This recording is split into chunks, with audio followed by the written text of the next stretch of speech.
On a l'impression d'assister au grand retour du fameux mâle alpha. Sauf que ce n'est plus juste une idée, une tendance sociale. Non, c'est devenu un véritable projet biotechnologique. Le mythe renaît, mais cette fois-ci, on dirait qu'il a une seringue à la main. La question est posée, et elle peut paraître un peu folle, mais en fait elle est au cœur d'une transformation super profonde. L'idée que la masculinité ne serait plus seulement quelque chose d'hérité, mais un projet à construire, eh bien ça change absolument tout. On voit donc émerger une toute nouvelle figure. Il n'est plus seulement question de force de caractère ou d'éducation, non, on parle d'un homme dont l'identité même semble pouvoir être mesurée, supplémentée, optimisée, un peu comme on optimiserait une performance sportive.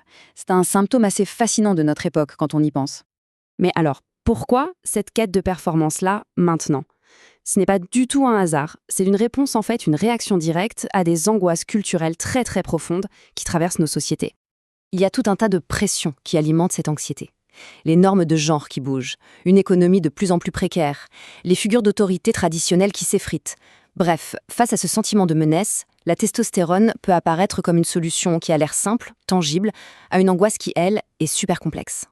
Et ça nous amène vraiment au cœur du sujet.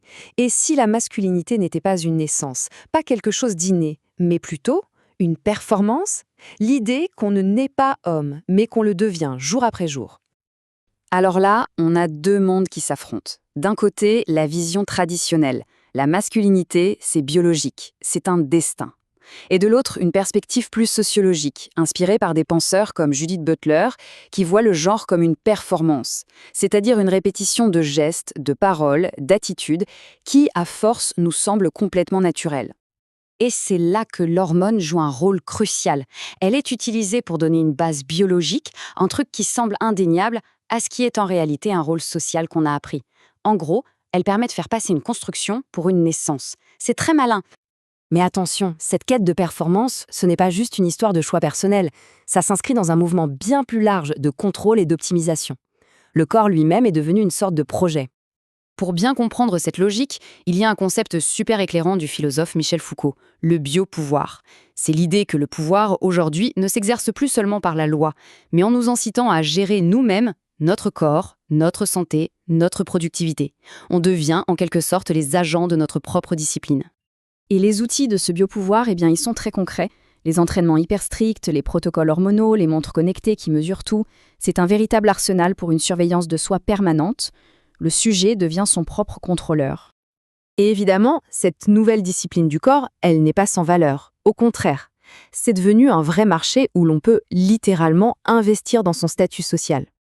Le sociologue Pierre Bourdieu parlait de capital viril. L'idée est géniale en fait. Il faut voir la masculinité un peu comme une action en bourse sociale. On peut en accumuler pour augmenter son statut, son autorité, son pouvoir.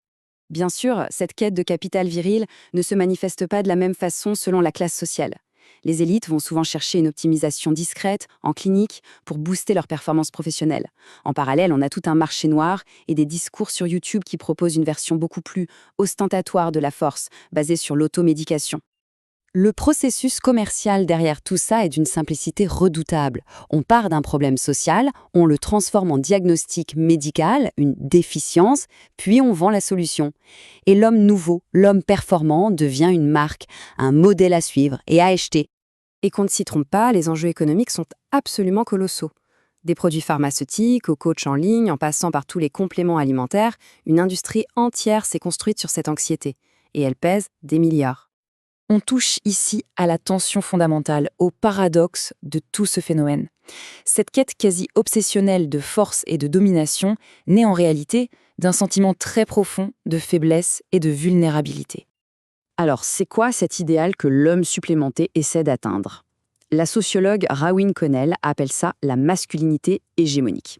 C'est le modèle dominant, celui qui impose les règles du jeu et qui se place tout en haut de la hiérarchie. Mais voilà le truc. Le point crucial, c'est que cette domination est super fragile. Elle n'est ni naturelle, ni éternelle. Elle doit sans arrêt se justifier, se réaffirmer face à tout ce qui la conteste. Et c'est précisément cette instabilité qui nourrit l'anxiété. Et c'est ça tout le paradoxe. Les démonstrations de pouvoir les plus bruyantes cachent souvent les angoisses les plus profondes de le perdre. Cette hypercompensation, cette démonstration de force à tout prix, c'est en fait le symptôme d'une peur constante de la perte, du déclassement. L'ironie, Elle est totale. C'est ça qui est complètement fou en fait. En cherchant à prouver par la chimie que la masculinité est un fait biologique immuable, on finit par révéler tout l'inverse. Que c'est une construction sociale tellement fragile qu'elle a besoin d'une assistance chimique pour tenir debout. Il faut donc vraiment aller au-delà de l'idée d'un simple choix personnel. On est face à un système politique qui utilise les technologies médicales les plus modernes pour réaffirmer des hiérarchies de genre qui, elles, sont archaïques. On va se quitter sur cette question. Quand la virilité est vendue comme un produit, qui en paie vraiment le prix? Parce que derrière la promesse d'une performance retrouvée se cachent des coûts sociaux, politiques et personnels qu'il est absolument indispensable d'interroger.